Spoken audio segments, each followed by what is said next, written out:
everybody. It's day 4. I don't remember. I don't know. Think You're so. asking the wrong guy. Or 5. I'm kind of drugged out of it sometimes. And the beautiful goddess is behind us. She's right next to me. The goddess of love. Poor Brian just got all his drugs, so Yeah. we're losing him. I got drugs and a sponge bath. Wait, so I just got home from my day of work and the kids and school and all that stuff. So I'm so happy that you slept most of the day. Yeah, I did fall asleep, didn't I? Yeah, you did, without drugs. Without drugs. You didn't have them for like 8 hours, which was good. Yeah, the time frame between what I'm supposed to take is, I don't like taking them anyway, so try and space it out longer than I have to. Yeah, it's supposed to But be at every the same 4. time, I don't want to be in pain either, But Yeah. So it's a fine line of trying to find your own pain management when you're at home, but we're doing good. Yeah, you should have gotten them at about 6 hours, but you waited like 8. Yeah. So then when I got home and he woke up, you woke up with us like 7 a.m., 6:30. So he was walking around and then I'm like, all right, come on, you got to get up and walk around. So I made him take off his little gown. Yeah, took the gown off. I'm in clothes now.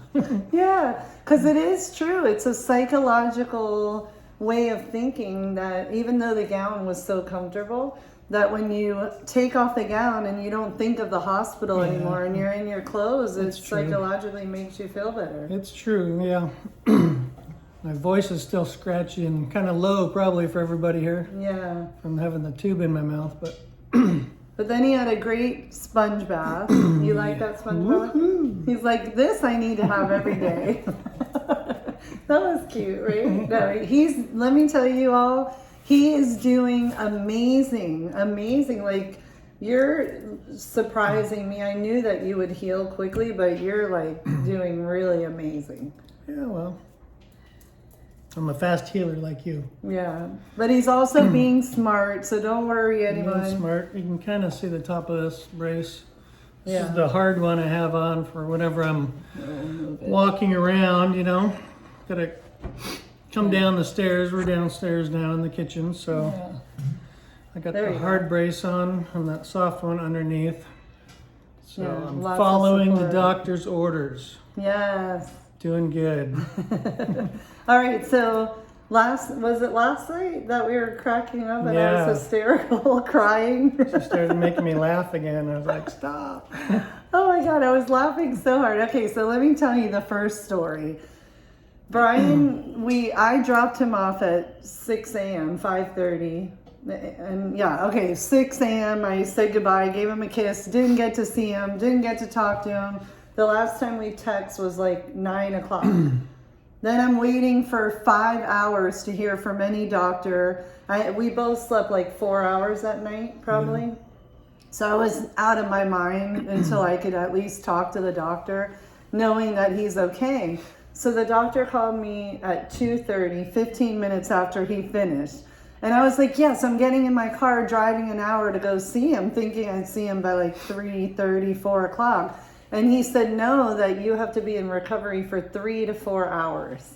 Yeah, I don't remember any of it. I was sleeping, I guess. Yeah, that's a long time in recovery. But yeah.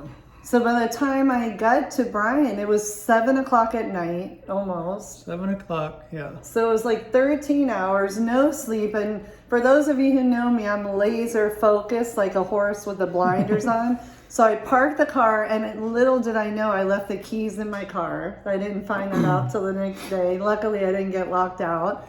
And then I'm like, on my vision is I have to get to Brian and see him and hug him and kiss him and know that he's okay. So they're taking me out of recovery at the same time up to the room.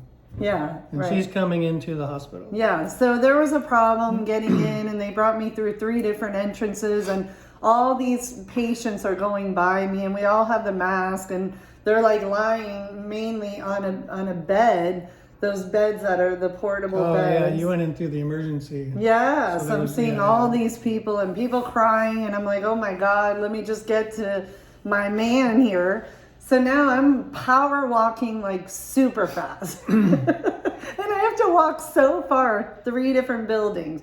walking. I'm just like laser focused. So people are going by me and I'm looking at like someone had cancer. They were like no hair and the other one's with oxygen. And I'm like, oh my God, these poor people. So then how did you know that you saw me, right? I saw you, yeah, but I couldn't really talk at the moment. You know, I was like, Wait, so they're wheeling me down the hallway, right? opposite of me. She's power walking towards me. Right. So now all I see, he had blood all over his head, like patches of blood from the vascular doctor that did like, why did he do that? Yeah, they put needles in my head and all the way down to my feet so they could like get a picture of the whole body. Yeah, like it looked like acupuncture. Yeah, it was. But they were bigger and more blood. I mean, there was a lot, kind of like 8-10 different patches of blood on your head. Yeah. Then he had a mask on. Then he has a gown on and he's on a gurney thing. So anyway, he starts waving his arm and leg like a crazy person in this bed. And all I'm doing is focusing on getting to Brian. So I looked at the person waving his arm and leg, but I never looked at his face. And all I'm thinking of is, oh my God, I see blood all over this guy's head. He's waving his arm and leg. Let me be kind and just say hi to him so I can get to Brian. And I'm thinking, God, this poor guy must be on like his dying bed or something. So I waved, not looking at his face. She's like, hi. Yeah, I go, hi. Now, what did you think at that point? I was like, what's going on here? Oh my God, then all of a sudden something like tells me stop, turn around and ask the guy pushing you where the building is. So I turn around and go back and the guy is looking at me weird, like he didn't say much, but he's like, do you know this guy? I'm like, hey, where's building 2? I just gotta get to my man. And then I look at his face and it was him. I was just so crazy that all I'm thinking is this poor guy is like on his dying bed waving at me. Let me just wave at him, but it was really him. So that was the first experience. Yeah. That was so funny. I couldn't stop laughing about that. Okay, so then the next one is the prisoner.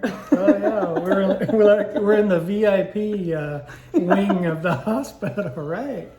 Sure. And I thought it was a rapper, a famous rapper with like 4 security guards. She comes into the room. I think there's a famous rapper in the next room. He's got all the security and a nurse sitting there, and I'm like, oh yeah, okay. Yeah, he looked like Lil Peep, the guy who died with the tattoos on his neck, and I was like, oh my God, Brian, I think he's there, you know, and then I asked someone, because confidentiality, I'm like, so is that a famous rapper or what? And they're like, we can't tell you. I go, well, either that or a prisoner murder, and they're like, it's the latter. So then every time we go by, I'm like, Brian, check him out. Let's see what he did.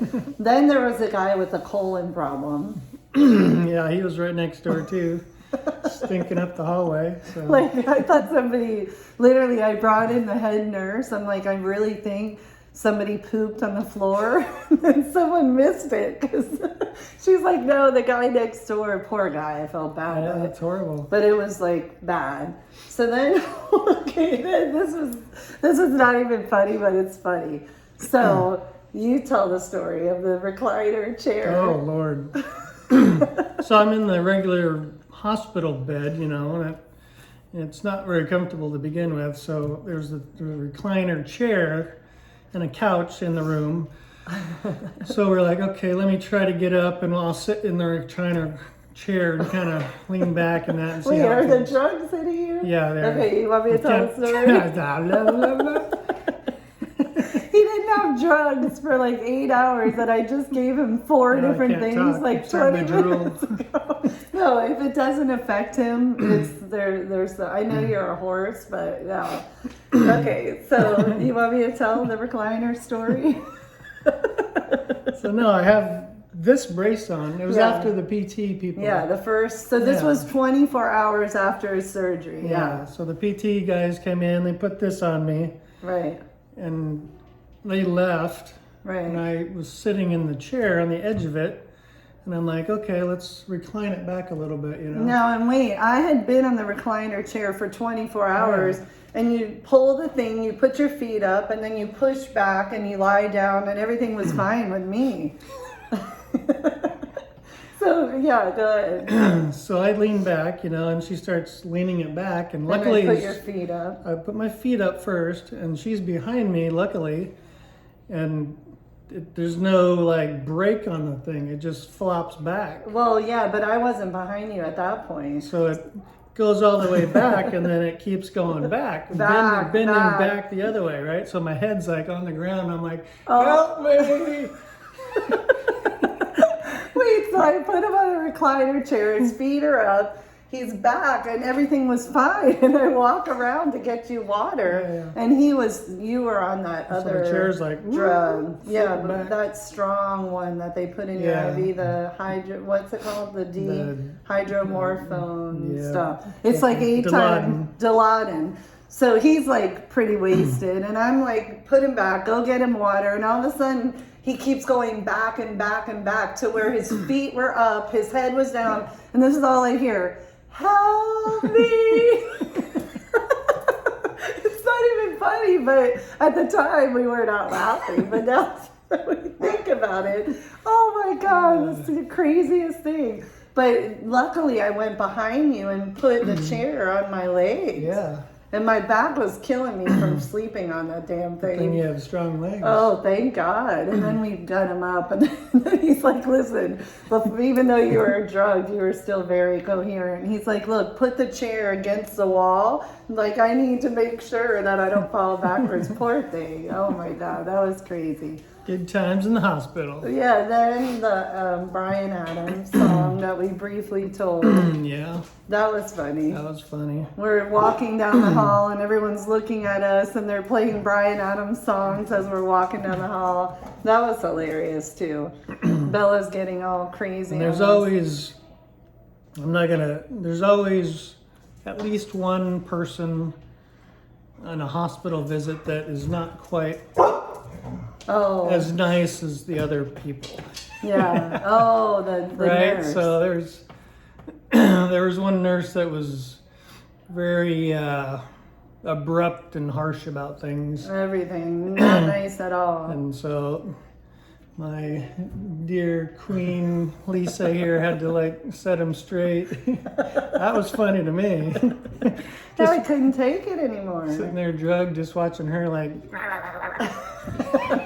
Yeah, and I don't get like that often, but he was putting the drugs in too fast and he was supposed to go slow. And I was like telling him, and he was so rude, he can care less about anything. And I was like, you know what, you're so rude and you need to be kind, and why are you a nurse if you're not going to be nice to people, and you can kill him and blah, blah, blah. I kept going on, yeah. And he was shocked. He was shocked, but you know, he did get nicer after that. Yeah, he did. I think he appreciated it. Yeah. He didn't say anything mean. It was just, you know. my assertive meanness. But anyway, so it was funny, and I guess the reason why we're bringing all this to you is you always find humor and something good in not so good situations, right? Of course, yeah. And that's what we did. We laughed a lot. No, I woke up being a total comedian, I think. Yeah, you have. And I talked to his mom, who told me he's always been funny, and you have been funny with me. I laugh a lot. But not as funny as you're like cracking jokes every 10 minutes. And the most beautiful thing, and we're going to end with this, is when I first saw Brian after I recognized it to be him. And we're in the room and he's just staring at me like drugged, because when you get out of a 5-hour surgery and the anesthesia doesn't wear off, and he's just like turning his head, looking in my eyes, I love you, you're beautiful, I love our family. It was so beautiful. You're awesome. That means you truly do love me. I do love you. What if you were all drugged and you were like, ew, who are you? Get away from me. Oh, well, we hope we made you guys laugh. And starting tomorrow, we're going to get serious and give a life lesson through all this, because it's still not easy for you. No, of course. And I'll start doing more of our own physical training and rehab stuff. Yeah. Not much to begin with, but I'm up walking around, so Up and down the stairs, Up and like down the stairs 3 and- times a day. yeah, I'm good. Yeah, that's great. But he's also resting and taking care of himself, so we're good. We're not rushing. He's taking his time. He's chilling. Chilling. He wants a sponge bath 3 Sponge times a bath. day. All right, you guys. I hope you're enjoying Brian's journey back. Yay! Okay, he needs to go lie down now. Thank you everyone again for everything. Yes, you guys are awesome. Bye.